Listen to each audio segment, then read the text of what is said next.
मैं तो आपसे बहुत पहले सब बात कर ही चुकी हूँ, सब लोगों से, है ना। सूक्ष्म व्यायाम की हमने और आते भी रहते हैं। तो मैंने पहले भी बताया है कि भाग्यशाली लोग ही योग से जुड़ पाते हैं।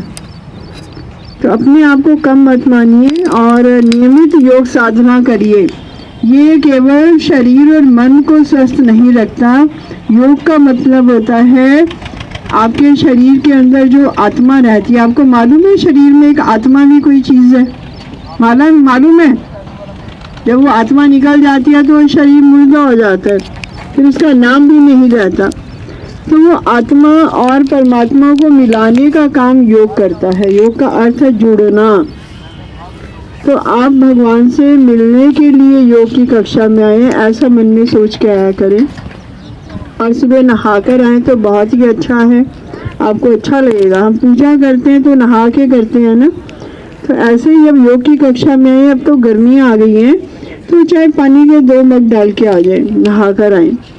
और दूसरी बात, जो रात को कपड़े पहनकर आप सोए हैं वो ना पहन के आए, फ्रेश कपड़े पहन के। अपनी योगा के लिए एक अपनी ड्रेस अलग रख लें कि सुबह जब आप क्लास में आए नहा के वो ड्रेस पहन कर आए और जाकर उसे उतार दें। पूरा दिन मत पहन के रखिए। हमने ऐसे ही किया हुआ है, अपने अलग रखी हुई है जो सुबह योग की क्लास में पहन के जाते हैं।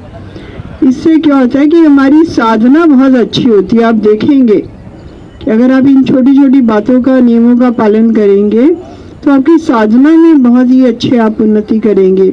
और जो ये बच्चे बैठे हैं, बेटे जब आप ये भ्रामरी प्राणायाम करते हो ना, आपकी याद शक्ति बढ़ती है, कंसंट्रेशन पावर बढ़ती है। आप पढ़ने बैठेंगे ना, 5 मिनट पहले ये कर लिया करो, तो जो भी आप पढ़ेंगे वो जल्दी से याद हो जाएगा और याद होके फिर भूलेगा भी नहीं।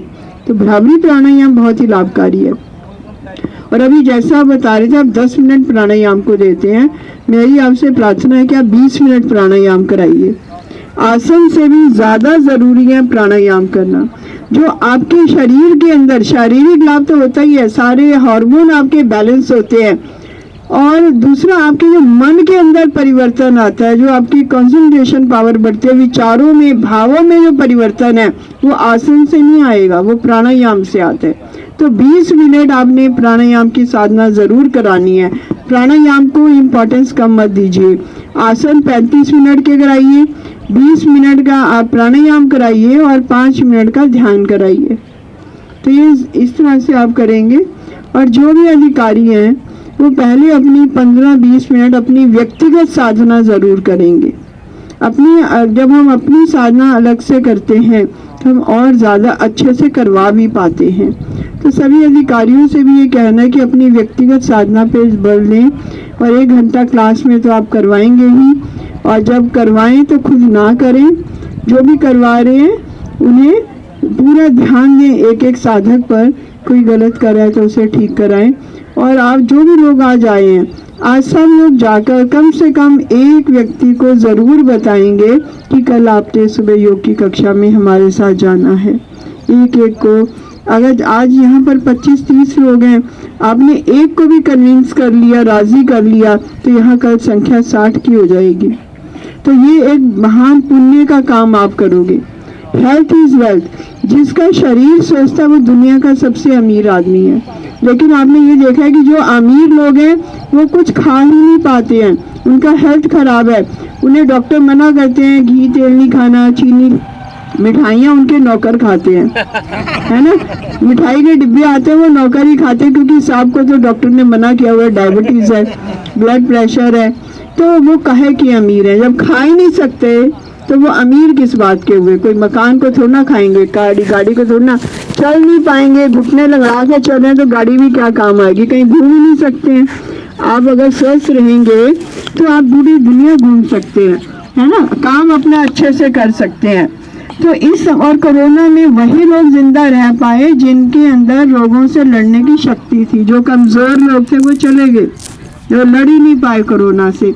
और आगे भी कोई पता नहीं क्या क्या नई नई बीमारियां आएंगी। तो जो बाबा ये प्राणायाम करते हैं, ध्यान करते हैं, ओम का उच्चारण रोज़ 15 मिनट करिए, बहुत पावरफुल है ये ओम का उच्चारण 15 मिनट, ये अपने नियम में बना लीजिए। तो अगर आपको जीवन में कहीं सफलता पानी है तो 1 घंटा अगर हमने सुबह निकाल लिया योग करने के लिए तो आप हर फील्ड में आप सफल हो जाएंगे, कहीं आपको नाकामी नहीं मिलेगी। बच्चे पढ़ाई में बहुत अच्छा करेंगे। एक बच्चा जो 10वीं में प्री बोर्ड में फेल हो गया था मेरे स्कूल में, उसको मैंने प्राणायाम करना, ओम का उच्चारण करना सिखाया। 1 हफ्ता उसे मैंने अपने घर में रखा और उसे ये सब सिखाया उसे। आप मालूम, आपको विश्वास नहीं होगा, जो बच्चा फेल था सभी सब्जेक्ट में जनवरी में, मार्च में जब पेपर हुए उसके 75% मार्क्स आए थे और 12th में उसके 92% मार्क्स आए। उसने ऑनर्स किया वेंकटेश्वर कॉलेज से और वो बहुत इंटेलिजेंट बच्चा था, लेकिन गलत लोगों का संग में। ये बच्चे भी यहाँ बैठे हैं ना, मैं आपको ये बात बता दूँ, वो बच्चा हमेशा फर्स्ट आता था, लेकिन धीरे धीरे उन बच्चों के संग में आ गया जो कि आवारा बच्चे, स्कूल छोड़ चुके थे, वीडियो गेम्स तक बच्चे खेला करते थे जाके। वो स्कूल मिस करके भी वीडियो गेम खेला करता था, पढ़ाई का ध्यान छूट गया तो 10वीं में वो फेल हो गया। मुझे बहुत दुख हुआ कि बच्चे का जीवन खराब हो जाएगा, ये फिर स्कूल नहीं आएगा अगर फेल हो गया तो। लेकिन बस ईश्वर की कृपा थी शायद उस पर, तो मेरे उसे मैंने फिर योग से तो मैं शुरू से जुड़ी।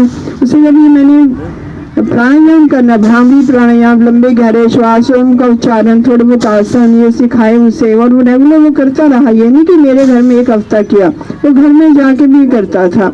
रेगुलर स्कूल आने, उसके भाव परिवर्तन हो गए ना, दिमाग में आ गया कि मुझे पढ़ना है, इन बच्चों का साथ मुझे छोड़ना है। तो ये सब चीज़ें योग से आती हैं।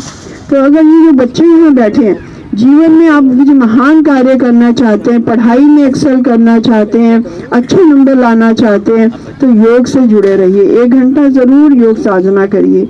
आएंगे सभी बच्चे? आएंगे बेटा? हाँ, आपका स्कूल कितने 8 बजे का है? 12। आप तो बड़े आराम से आ सकते हैं। मेरा स्कूल 8 बजे का था, मैं फिर भी पार्क में जाके 5:30 बजे की योग की कक्षा अटेंड करती थी और फिर उसके बाद स्कूल जाती थी, है ना, घर का काम भी करके। तो जो हम करना चाहें वो ज़रूर कर सकते हैं, और जिसको नहीं करना उसके लिए 50 बहाने हैं। तो बहानों को अपने, हमारे पास मन भी है और बुद्धि भी है। मन बहुत बेईमान है, वो कहेगा सोए वो क्या करना है योग की क्लास में जाके, लेकिन बुद्धि जो है ना वो मन को कंट्रोल करेगी कि नहीं जाएंगे। जो जागत है सो पावत है, और जो सोवत है वो खोवत है। जो सोता रहेगा वो बहुत कुछ खो देगा। आज जो मुझे लोग घरों में सो रहे हैं वो क्या पा रहे हैं, लेकिन आप यहाँ उठकर आए हैं, देखिए ठंडी हवा भी मिल रही है, आपने कितना कुछ सीखा, आसन प्राणायाम किए, मन को स्वस्थ किया, तन को स्वस्थ किया। तो जागने से ही हम पा सकते हैं। सभी याद रखेंगे। धन्यवाद।